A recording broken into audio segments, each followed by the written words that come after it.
vocês de todo o meu coração. Já ligou? Aleluia. Que Deus abençoe você que está assistindo em casa também. Irmãos, olha, uma coisa que eu fico assim, muito feliz mesmo, né?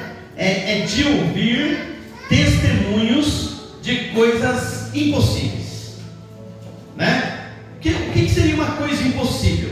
Eu não ter dinheiro para comprar um negócio e o negócio vir na minha mão, né? Que é o caso que a nossa irmã contou. E olha que bênção, essa semana que se passou, nós já ouvimos um testemunho muito parecido, que foi da Fabiana Barbosa, né? Que também conseguiu o seu imóvel. Irmãos, olha, Deus é maravilhoso, gente, acredite nisso. Deus é tremendo. Eu estou aqui falando disso porque eu me lembro da minha casa do lado ali. Imagine você não ter dinheiro nenhum, aí a pessoa fala: eu quero vender essa casa para você. Aí você fala assim: não, mas eu não quero não, porque eu não tenho dinheiro. Eu estou morando aqui com a minha mãe mora ali no fundo, está muito bom. Não, mas eu vou vender para você e você me paga do jeito que você quiser. Glória.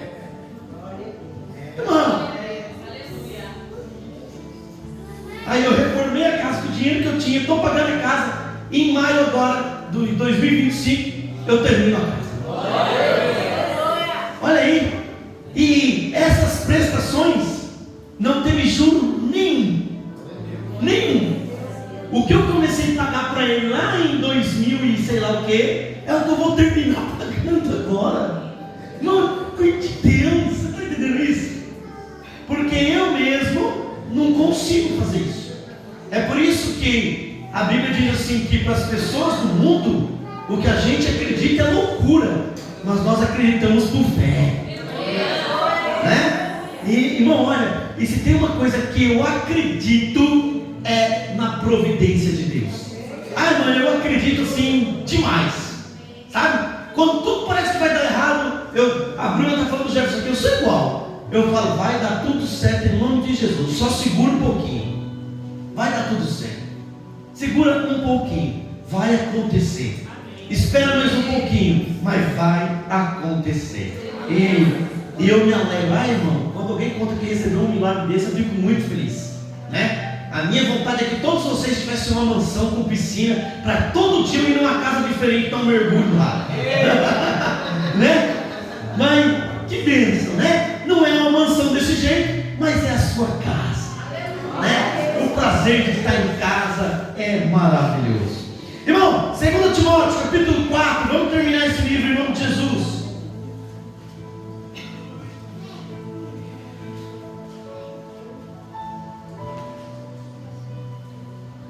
Está lá no finalzinho da Bíblia. Nós vamos ler o versos 6, 7 e 8. 2 Timóteo capítulo 4. Amém? Amém. Aleluia. Diz assim a palavra do Senhor: porque eu já estou sendo oferecido por libação de sacrifício, e o tempo da minha partida está próximo. Combati o bom combate, acabei a carreira, guardei a fé. Desde agora a coroa da justiça me está guardada, a qual o Senhor, justo juiz, me dará naquele dia, e não somente a mim, mas também a todos os que amarem a sua vinda. Aleluia! Oh glória! Irmão, vamos recapitular tudo aqui.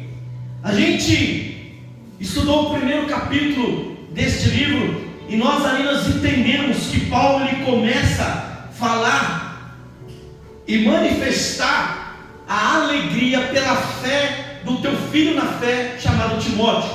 E ele começa, vocês estão lembrados aqui que o primeiro estudo nosso, nós pegamos o capítulo 1, e Paulo falando: olha Timóteo, eu fico feliz pela tua fé, que não veio apenas de você, você aprendeu ali com a tua avó, com a tua mãe, e hoje você demonstra isso. Mantenha-se firme, né? Que você vai progredir com esta fé. A gente foi para o capítulo de número 2, e Paulo começou a ensinar a Timóteo que a fé do capítulo 1 era importante. Por quê? Porque ele era um soldado. Quem lembra disso? Ele era um soldado, e este soldado soldado, a partir do momento que ele se alista ao Senhor, a alegria deste soldado é agradar aquele que ele se alistou. Então, a partir do momento que nós somos os soldados de Cristo, nós precisamos nos lembrar que nós temos que agradar aquele que nos alistou. Então, olha que interessante. Primeiro estudo, capítulo 1, mantenha a fé. Por quê? Capítulo 2, porque você é um grande soldado e você precisa entender isso. Quando a gente foi para o capítulo de número 3, a gente vê Paulo falando para Timóteo: olha, lembra do capítulo 1 que a sua fé é importante, lembra do capítulo 2 que você é um soldado. Por quê? Porque no capítulo 3 Paulo vai falar que virão tempos difíceis. Está entendendo o livro agora? O capítulo 3 Paulo vai falar por que a tua fé tem que ser constante e você tem que entender que você é um soldado de Cristo, porque os tempos serão difíceis. E eu ensinei para vocês aqui que tempos difíceis precisa ter discernimento das coisas. E por que discernimento? Porque Paulo vai falar de 19 características dos tempos difíceis. Mas Paulo não vai falar dos tempos, ele vai falar de características das pessoas. Então ele vai falar que no final dos tempos as pessoas seriam avarentas, presunçosas, caluniadores, não gostariam de pai nem de mãe. E vocês lembram dessa pregação, foi o capítulo 3. E aí ele fala assim: mas tu, Timóteo, mantém-se firme. As coisas deste momento não podem contaminar você. E eu bati forte na tecla do quê? Que para nós entendermos que os tempos difíceis, nós precisamos ter discernimento das coisas.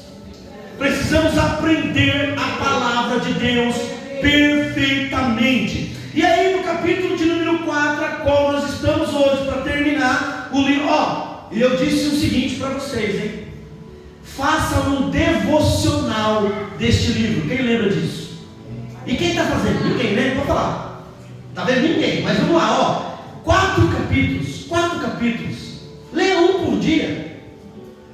Esse livro é fantástico, segundo Timóteo. É fantástico. Vai aumentar a tua fé de um jeito que você nunca compreendeu. Então faça um devocional. Então nós chegamos no capítulo 4 e a gente começa a entender aqui que Paulo ele começa a dar ordem para Timóteo e ele começa a falar assim no capítulo 4, você, Timóteo, vai lembrando do capítulo 1, fé, capítulo 2, perseverança, discernimento, e você é um soldado, capítulo 3, o tempo está difícil, as coisas estão difíceis, capítulo 4, você prega a palavra, tempo e fora de tempo. E aí Paulo vai começar a falar, sabe por quê? Olha só, gente, veja que ele está falando para os nossos dias, hein? Presta atenção que Paulo vai falar. Você pregue a palavra em tempo, fora de tempo, e não fuja dela. Por quê? Ele vai explicar. Porque haverá um tempo, veja se não é nos nossos dias, que eles não aguentarão a sã doutrina da palavra. As pessoas não vão querer ouvir mais a palavra verdadeira. As pessoas vão atrás. Está aí no capítulo 4, né? Eu não estou inventando não. Do verso 1 ao verso 5.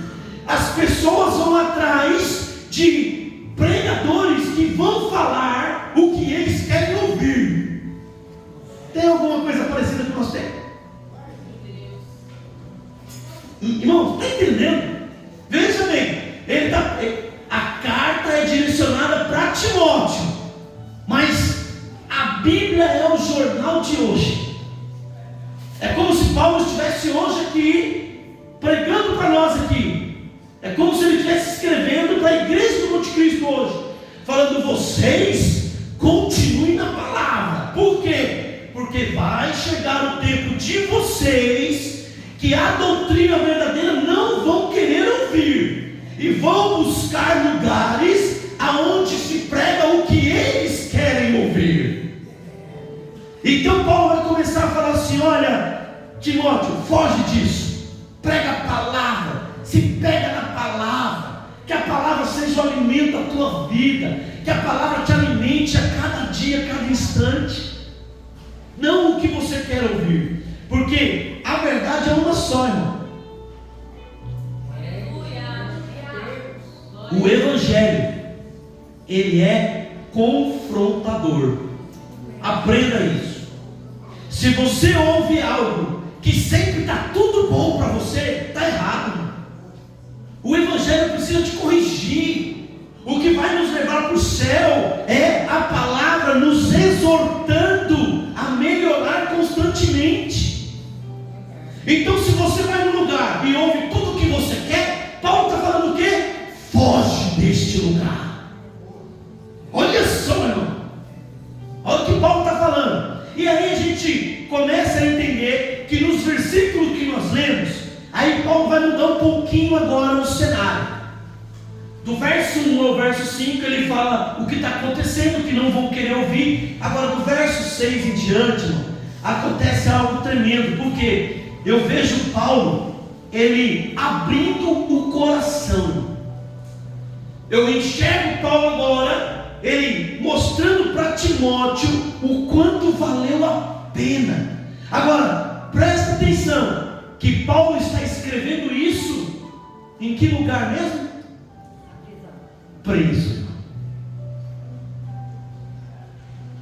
O homem está com a sentença de morte declarada.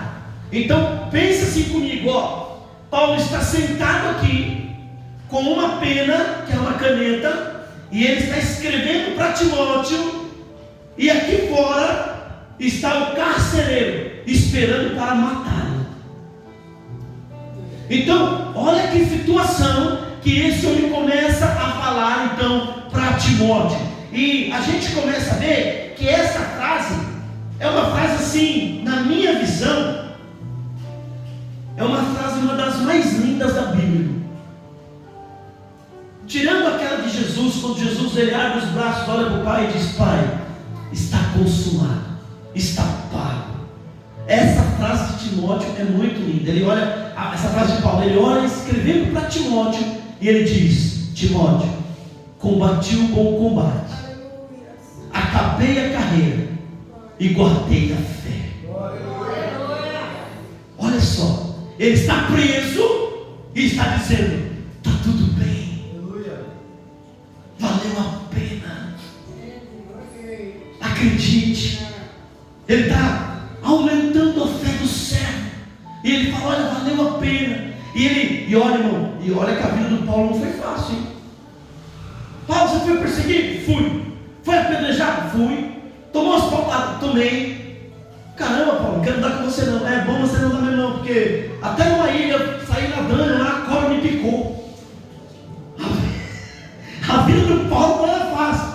E Paulo foi pregando, né? Essa vida, foi salvando vidas, foi pregando. Agora ele chega para o Timóteo e fala: olha, Timóteo, eu estou sendo, olha o que ele diz, eu estou sendo oferecido como libação de sacrifício, e o tempo da minha partida está próximo. Sabe o que Paulo está falando? Ele volta lá para Deuteronômio 23, quando fala assim, ó, era assim, irmão, ó, o povo, o que é libação, para você entender? O povo, ele vinha com o cordeiro, levava ao sacerdote, o sacerdote ele matava o cordeiro. Quando ele ia para o altar de sacrifício, era derramado sangue, o vinho era derramado, e ali se chamava a libação, ou seja, era um agradecimento por todo o livramento que Deus deu, por todo o perdão de pecado. Olha o que Paulo está falando, se você entendeu. Olha, Timóteo, eu sou o sacrifício.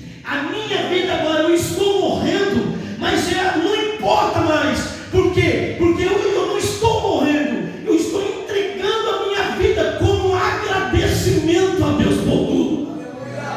Você está entendendo quando ele fala: olha, eu estou sendo oferecido? Ele está falando: olha, lembra do altar de sacrifício quando era jogado, e aquilo era um agradecimento a Deus.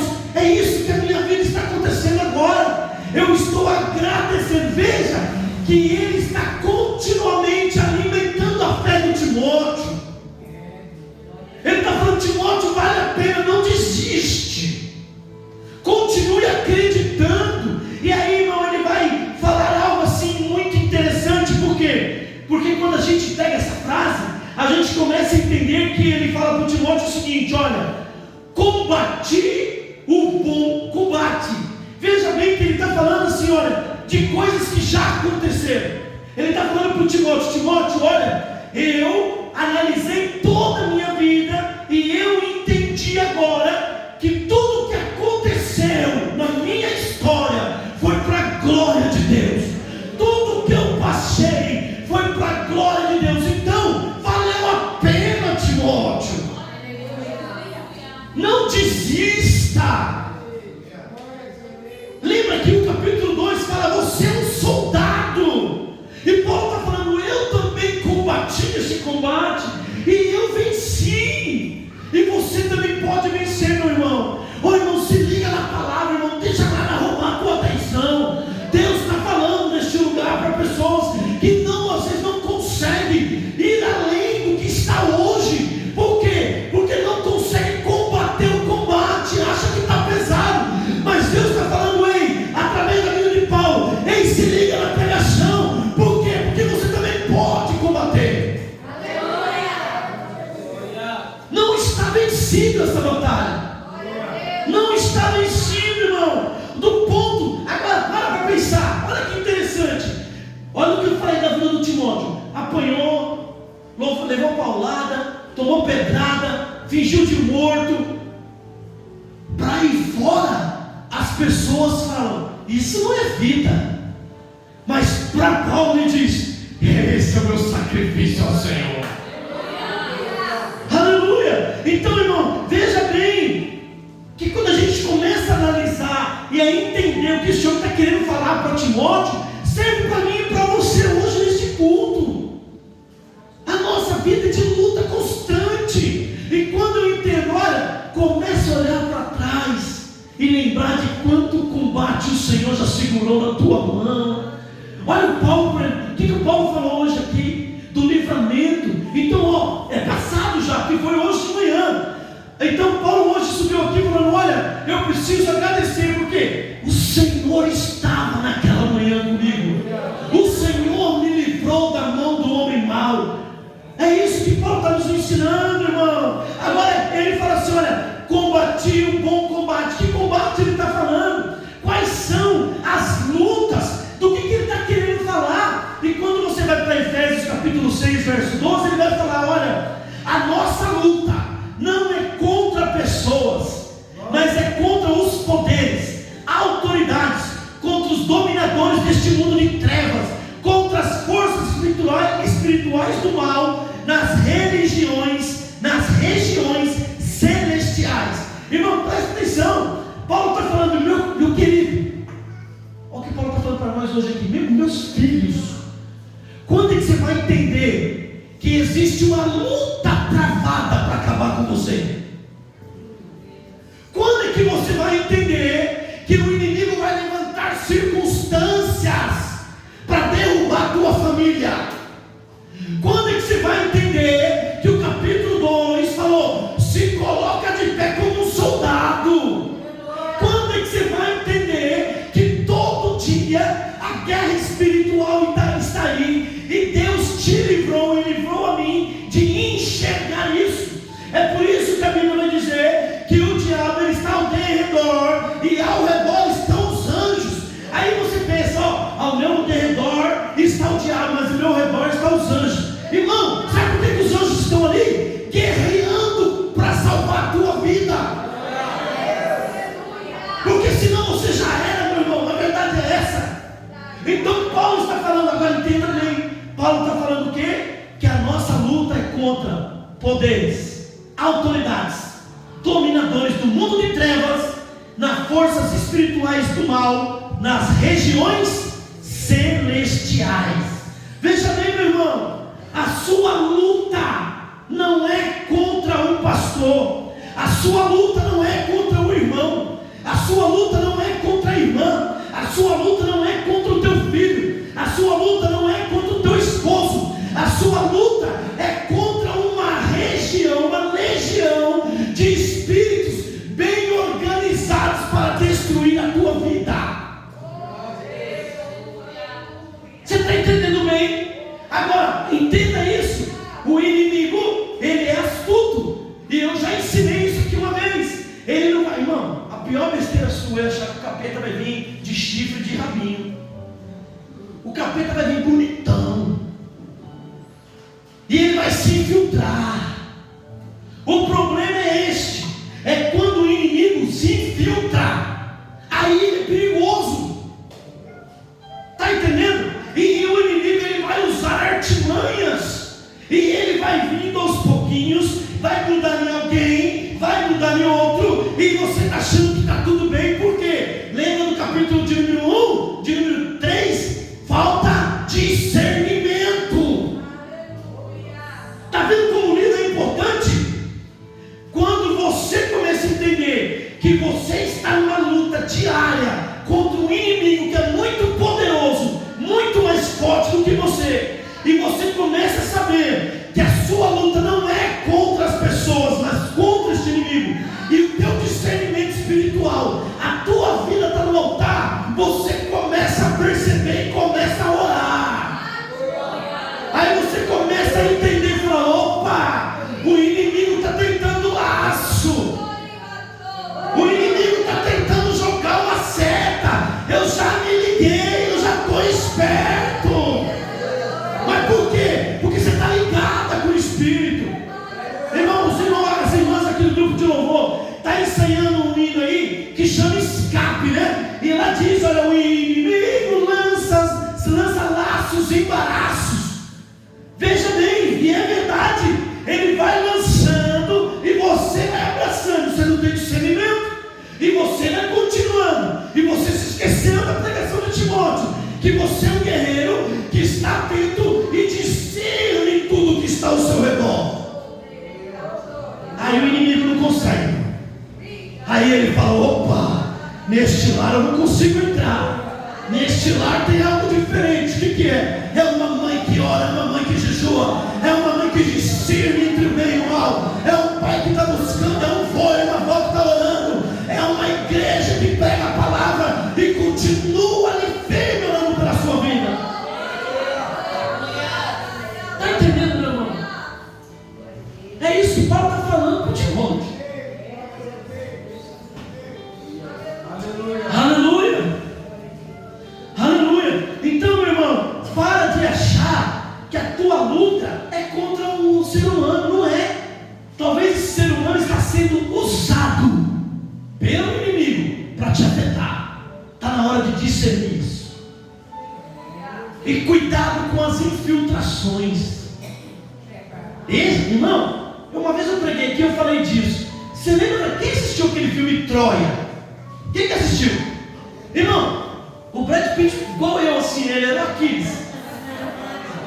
Não? Que conversa é essa aí? Aí, ele era um guerreiro igual eu assim. Forte. Cabeludo.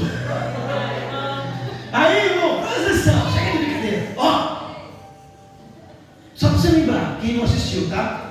Troia era uma cidade que os muros eram maiores que esse prédio aqui. E não tinha como entrar e invadir esse lugar. Os gregos querem tomar essa cidade e eles não conseguem. Por quê? Porque a muralha era fortificada. Vai pegando aí. Era uma muralha intransponível. Aí o que aconteceu? Os gregos tiveram uma ideia. Vamos fazer um cavalo de madeira. A gente entra dentro e eles vão achar que é um presente. E eles vão entrar com o cavalo dentro das muralhas. Mas não foi isso que aconteceu? Os gregos fizeram um grande cavalo. E eu, Aquiles, aqui, entrei dentro do cavalo. Fiquei lá escondido. Ele e mais uns montes de soldados. Os troianos acharam que era um presente e foram buscar o cavalo. Abriram os portões. Irmão, presta atenção. É muito interessante isso. Ó. Abriram os portões e puxaram o cavalo achando que era um presente. Está entendendo aí, meu irmão? Achou que era um presente, estava colocando o inimigo dentro de casa. O inimigo estava se infiltrando sem eles verem. À noite os troianos foram dormir. Eles abriram os cavalos, abriram os portões, e os gregos invadiram e acabaram com todo mundo. Irmão, cuidado com os presentes de grego que você pode receber por aí, meu irmão. Às vezes são pessoas tentando se infiltrar na sua família para destruir o seu lar. Aí vai falar para você, ó, olha que eu estou achando você, aquele vírus, cavalo de Troia, veio desse filme. Por quê? Porque ele invade o computador dos outros. Sabia disso? Então, presta atenção. A gente precisa tomar muito cuidado com isso, irmão. E aí, irmão, Paulo vai falar assim, ó, mas aí você pode pensar assim, eita, eu preciso correr muito aqui. Aí você pode pensar assim, ó, mas pastor, como lutar se esse inimigo é forte? Aí Paulo vai falar em 2 Coríntios capítulo 10, verso 4. As armas com as quais lutamos não são humanas. Pelo contrário, são poderosas em Deus para destruir fortalezas. Veja bem que Paulo está falando assim, olha, se você não é um guerreiro, se você não tem discernimento, quando a luta vier, você tem várias armas. Quais são? Ódio, rancor, briga, não quer falar mais, não quer mais saber. Mas quando você tem discernimento, você vai entender que o perdão, a verdade, a misericórdia, a mansidão, a humildade, a gentileza, o amor, a oração e a palavra é as armas que Deus tem para colocar na tua mão. E contra estas armas o inimigo não tem poder. Irmãos, esse dia eu vi um vídeo de basquete muito interessante. Um jogador assim de 3 metros de altura e o outro tinha 2, né? Bem grande, mas um era maior. E quando eles brigaram assim, o rapaz virou todo bravo, o outro pegou e deu um beijo nele. Quem viu esse vídeo? Começou a dar um beijo na cabeça dele. A briga acabou na hora. Por quê? Porque o amor vence o ódio. O amor vence o ódio, meu irmão. Aleluia. E aí Paulo diz, agora Paulo vai lá para o futuro, para o presente dele, né? E ele diz assim, olha, agora Timóteo, agora eu acabei a carreira, valeu a pena, eu consegui, a minha hora está chegando, mas eu estou indo em paz. Aleluia, aleluia, meu irmão, aleluia. É algo assim que me faz parar esses instantes e olhar essa frase. O homem de novo lembra do cenário, o cara está ali esperando para matar ele, e ele está falando, acabei a carreira, o meu fim está aí, mas está tudo bem, eu continuei a fazer o que Deus me pediu, e agora tem coisa boa chegando. Então, o que ele está querendo demonstrar aqui para mim, irmão? Que muitas das vezes, agora pega aí, ó, a gente faz muita coisa, não termina, não consegue fazer as coisas direito, e Paulo está falando, olha, eu acabei a carreira. Então, eu quero deixar uma dica para você aqui, ó. Provérbios 16, verso 1, diz assim, ó, ao homem pertence os planos do coração, mas do Senhor vem a resposta da língua. Então, irmão, coloque todos os seus planos no coração de Deus. Como foi falado hoje aqui no testemunho, a gente não tem nada, mas a minha fé continua constante. É como a gente outro dia pregou aqui, quando a palavra diz assim, olha, Paulo dizendo, eu sei em quem eu tenho crido. Eu sei. Acabei a carreira, mas está tudo ótimo. Ele vai fazer, Ele vai me entregar. Então, irmão, qual que é o problema? É que, um dia também contei aqui, a gente chama Jesus só de bombeiro, né? O que é isso, pastor? A gente precisa, quando a gente está construindo uma casa, tem os alicerces, se pega fogo, chama quem? O bombeiro. E a gente às vezes é assim. Às vezes a gente se esquece que nós precisamos chamar Jesus como arquiteto, não como bombeiro. Só chama Ele quando a coisa está pegando fogo, a coisa precisa estar quase desmoronando, para falar, Senhor, me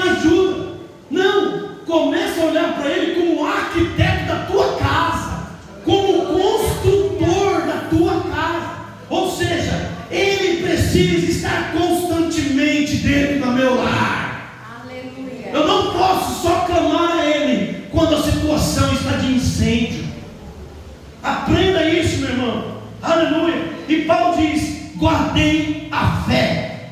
Eita Jesus, guardei a fé. Ou seja, a fé, ela me guarda por onde eu ando.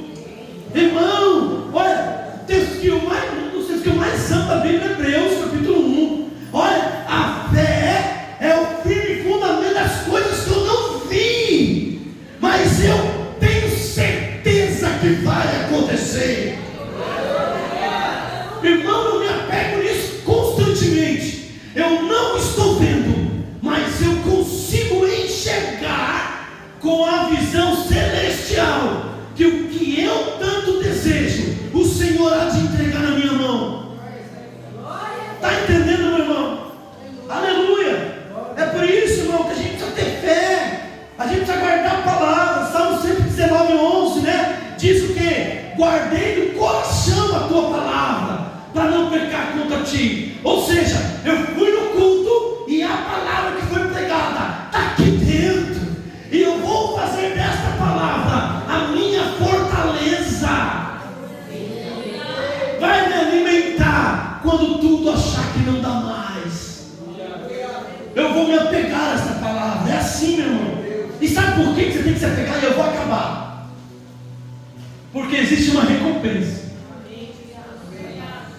Paulo diz: agora, verso 8: me está reservada a coroa da justiça, que o Senhor, justo juiz, me dará naquele dia, e não somente a mim, mas a todos que amam a sua vida. Olha o que Paulo está falando para o Timóteo: Timóteo, eu combati o bom combate, acabei a carreira, guardei a fé. Você está entendendo, Timóteo? Agora eu vou te falar, fique na mesma posição. Por quê? Porque tem uma coroa esperando por você. Tem uma coroa esperando pela tua casa, pela tua família. Então, irmão, não vale a pena desistir. É luta, é briga, é confronto, mas Deus está te guardando de todos os males. Irmão, eu lembro aqui do capítulo 3, quando Paulo disse assim: Timóteo, eu passei por isso, eu passei por perseguição, eu passei por lutas, mas de todas elas o Senhor me livrou. De todas elas o Senhor me livrou. E por que Ele não vai livrar você? O que está faltando? Eu quero terminar desse jeito. O que está faltando para a minha vida, para a tua vida, para que essas bênçãos que Paulo declarou ter recebido, ele está agora afirmando que Timóteo também vai receber. E se a palavra também é para os nossos dias, ele também está afirmando que você vai receber. Mas precisa o quê? Resumindo tudo, passei 2 minutos. Resumindo tudo, acabando esse livro, eu preciso entender que a minha fé é importante. Eu preciso entender que eu sou um guerreiro de Cristo e estou numa luta constante contra o inimigo. Eu preciso entender que nós estamos vivendo dias terríveis, que as pessoas já não se amam mais, e eu preciso de discernimento para entender esse período. E por fim, eu preciso entender que a minha vida precisa estar pautada na palavra de Deus, e que tudo que eu passar é para glorificar o nome deste Deus. E se eu permanecer, Ele é fiel para cumprir aquilo que Ele me prometeu. Aleluia. E a gente vê aqui, irmão, que no finalzinho ele começa simplesmente a falar para Timóteo o seguinte: olha, depois de tudo isso, se você puder, vem comigo, vem me visitar. E sabe o que é triste no final desse livro? Que Paulo vai falar assim, ó, que algumas pessoas abandonaram ele. Abandonaram. Eu quero terminar desse jeito. Não abandone a casa do Senhor. haja o que houver, continue na casa do Senhor. Aconteça o que acontecer, continue guardado na casa do Senhor. Jefferson e Bruna vão casar. Irmão, casamento é uma bênção do céu. Mas haverá momentos de crise, haverá momentos de luta, haverá momentos de discussões. Continue na presença do Senhor. Não se esqueça que todas as lutas, todas as brigas, é porque existe uma guerra espiritual querendo acabar com as famílias. Quando você entender isso, irmão, você vai viver muito melhor. Você vai orar melhor. Você vai pedir para Deus melhor. Amém? Vamos ficar de pé?